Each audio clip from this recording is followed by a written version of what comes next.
हमारे दर्शकों को होली की रंगों भरी राम राम। अपने पिछले वीडियो में हमने होली से संबंधित कहानियों का संक्षिप्त वर्णन किया था।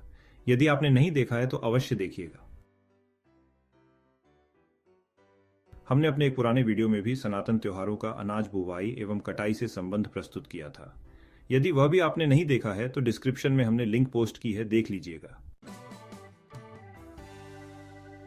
आज हम आपको होली शब्द की उत्पत्ति एवं उससे जुड़े कुछ रोचक तथ्य बताएंगे। कृपया वीडियो को अंत तक अवश्य देखें। चैनल पर नए आए हैं तो कृपया सब्सक्राइब कर लीजिए। यह वीडियो आपको अच्छी लगे तो लाइक एवं शेयर अवश्य कीजिएगा। तो चलिए चलते हैं होली का वसंत ऋतु से और अनाज की कटाई से संबंध जानने के लिए।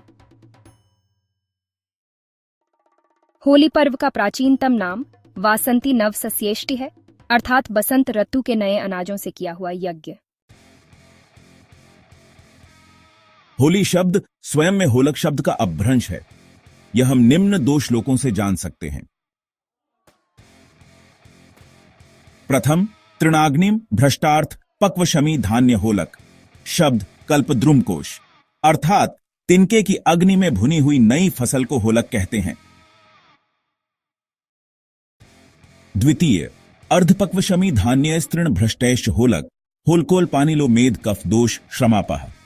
भाव प्रकाश, अर्थात तिनके की अग्नि में भुने हुए अधपके शमोधान्य फली वाले अन्न को कहते हैं। यह होलक वात पित्त कफ तथा श्रम के दोषों का शमन करता है। होलिका की व्याख्या। किसी भी अनाज के ऊपरी परत को होलिका कहते हैं, जैसे चने का पट पर परत, मटर का पट पर परत, गेहूं, जौ का गिद्दी से ऊपर वाला परत। इसी प्रकार चना, मटर, गेहूं, जौ की गिद्दी को प्रहलाद कहते हैं। होलिका को माता इसलिए कहते हैं कि वह चनादि का निर्माण करती है। माता निर्माता भवती। यदि यह परत पर होलिका न हो तो चना मटर रूपी प्रहलाद का जन्म नहीं हो सकता। जब चना, मटर, गेहूं व जौ भुनते हैं तो वह पट पर या गेहूं, जौ की ऊपरी खोल पहले जलती है। इस प्रकार प्रहलाद बच जाता है।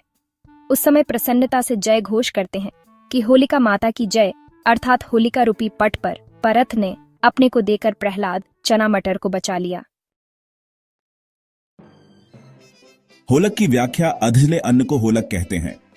इसी कारण इस पर्व का नाम होलिकोत्सव है और बसंत ऋतुओं में नए अन्न से यज्ञ येष्ट करते हैं।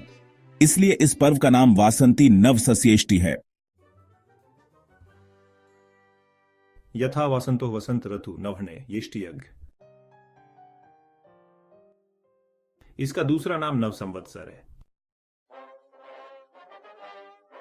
मानव सृष्टि के आदि से आर्यों की यह परंपरा रही है कि वह नवान्न को सर्वप्रथम अग्निदेव एवं पितरों को समर्पित करते थे, तत्पश्चात स्वयं भोग करते थे। हमारा कृषि वर्ग दो भागों में बंटा है, एक वैशाखी और दूसरा कार्तिकी। इसी को क्रमशः वासंती और शारदीय एवं रब्बी और खरीफ की फसल कहते हैं। फाल्गुन पूर्णमासी वासंती फसल का आरंभ है। अब तक चना, मटर, अरहर व जौ आदि अनेक नवान्न पक चुके होते हैं। परंपरानुसार पितरों देवों को समर्पित करें कैसे संभव है? तो कहा गया है, अग्निवय देवानाम मुखम, अर्थात अग्निदेवों पितरों का मुख है जो अन्नादि शाकल्यादि आग में डाला जाएगा। वह सूक्ष्म होकर पितरों देवों को प्राप्त होगा। हमारे यहाँ आर्यों में चातुर्य मास यज्ञ की परंपरा है। वेदज्ञों ने चातुर्य मास यज्ञ को वर्ष में 3 समय निश्चित किए हैं: आषाढ़ मास, कार्तिक मास, दीपावली और फाल्गुन मास, होली। यथा फाल्गुन्या पौर्णमास्या चातुर्मास्यानि प्रयुंजित मुखम व एतत् संवत् सरस्य यत् फाल्गुनी पौर्णमासी आषाढ़ी पौर्णमासी, अर्थात फाल्गुनी पौर्णमासी, आषाढ़ी पौर्णमासी और कार्तिकी पौर्णमासी को जो यज्ञ किए जाते हैं वे चातुर्य मास कहे जाते हैं, आग्रहण या नवसंस्येष्टि। समीक्षा, हम प्रतिवर्ष होली जलाते हैं। उसमें आखत डालते हो। जो आखत है वे अक्षत का अपभ्रंश रूप है। अक्षत चावलों को कहते हैं और अवधी भाषा में आखत को आहुति कहते हैं। कुछ भी हो, चाहे आहुति हो चाहे चावल हो, यह सब यज्ञ की प्रक्रिया है। आप जो परिक्रमा देते हैं यह भी यज्ञ की प्रक्रिया है। क्योंकि आहुति या परिक्रमा सब यज्ञ की प्रक्रिया है, सब यज्ञ में ही होती है।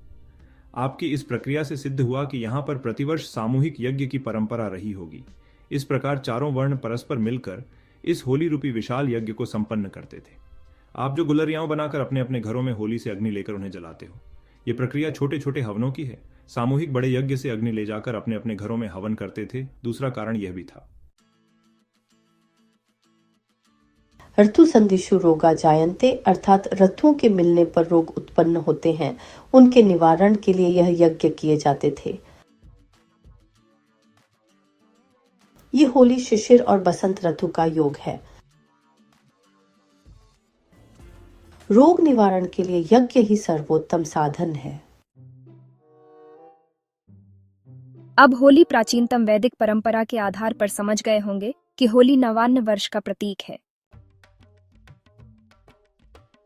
निष्कर्ष, होली उत्सव यज्ञ का प्रतीक है। स्वयं से पहले जड़ और चेतन देवों को आहुति देने का पर्व है। आइए इसके वास्तविक स्वरूप को समझकर इस सांस्कृतिक त्योहार को मनाएं।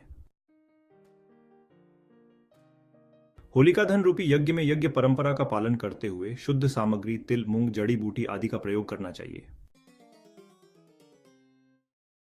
यहां तक वीडियो देखने के लिए धन्यवाद। जय तु सनातन।